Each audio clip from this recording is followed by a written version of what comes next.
ಇದು ಸುಂದರವಾದ ಕಲ್ಪನೆ, ಅದು ರಿಯಾಲಿಟಿ ಅಲ್ಲ ಅಂತ ಹೊರಗಿನ ಜಗತ್ತು ಹೇಳುತ್ತೆ. ಆದರೆ ಇವತ್ತು ಇದು ರಿಯಾಲಿಟಿ. ನಮ್ಮ ಆಫೀಸಿಗೆ ಬಂದರೆ ನ್ಯಾನೋ ಚಾಕ್ಲೇಟ್ಗಳನ್ನು ತಿನ್ನಿಸ್ತೀವಿ, ನ್ಯಾನೋ ಟೀಯನ್ನು ಕುಡಿಸ್ತೀವಿ, ನ್ಯಾನೋ ಕಾಫಿಯನ್ನು ಕುಡಿಸ್ತೀವಿ, ನ್ಯಾನೋ ಇಡ್ಲಿಯನ್ನು ತಿನ್ನಿಸ್ತೀವಿ. ಬನ್ನಿ ನೆಕ್ಸ್ಟ್ ಮುಂದಿನ ಫುಡ್ ಕಲ್ಚರ್ ಅದು.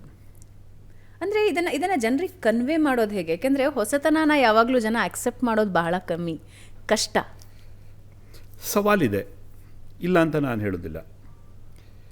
ಜನರಿಗೆ ಯಾವತ್ತೂ ಕೂಡ ಒಳ್ಳೆಯದನ್ನು ಬೇಗ ಸುಲಭದಲ್ಲಿ ಅವರು ಸ್ವೀಕಾರ ಮಾಡೋದಿಲ್ಲ. ಹೌದು, ಒಳ್ಳೆಯದು ಅಥವಾ ಹೊಸತು. ಹೌದು ಹೌದು.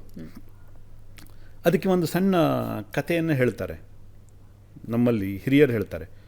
ಸುಳ್ಳು ಮತ್ತು ಸತ್ಯ ಇವಿಬ್ಬರು ವಾಕಿಂಗ್ ಹೊರಟಿದ್ವಂತೆ. ಮಧ್ಯದವರೊಂದು ಕೆರೆ ಬಂತಂತೆ. ಖುಷಿಯಾಯಿತು, ಕೆರೆಯನ್ನು ನೋಡಿ ಸುಳ್ಳಿಗೂ ಖುಷಿಯಾಯಿತು, ಸತ್ಯಕ್ಕೂ ಖುಷಿಯಾಯಿತು. ಬಟ್ಟೆಯನ್ನು ಕಳಚಿಟ್ಟು ನೀರಿಗೆ ಬಿದ್ವು, ತುಂಬ ಖುಷಿಯಿಂದ ಈಸಾಡಿದ್ವು. ಅಷ್ಟರ ನಂತರದಲ್ಲಿ ಸುಳ್ಳು ಏನು ಮಾಡ್ತು, ಬೇಗ ಎದ್ದು ಬಂತು ಹೊರಗಡೆ, ಸತ್ಯದ ಬಟ್ಟೆಯನ್ನು ಹಾಕ್ಕೊಂಡು ಹೊರಟೋಗ್ಬಿಡ್ತು. ಅದು ಸತ್ಯಕ್ಕೆ ಬಟ್ಟೆಯೇ ಇಲ್ಲ. ಸುಳ್ಳು ಸತ್ಯದ ಬಟ್ಟೆಯನ್ನು ಹಾಕ್ಕೊಂಡು ಜಗತ್ತಿನಲ್ಲಿ ಓಡಾಡ್ತಾ ಇದೆ. ಜನರಿಗೆ ಮರಳು ಮಾಡ್ತಕ್ಕಂಥದ್ದು ತುಂಬ ಸುಲಭ, ಅದಕ್ಕೆ ಜನ ನಂಬಿಡ್ತಾರೆ. ಸತ್ಯ ಹೇಳಿದ್ರೆ ಪ್ರಶ್ನೆ ಮಾಡ್ತಾರೆ.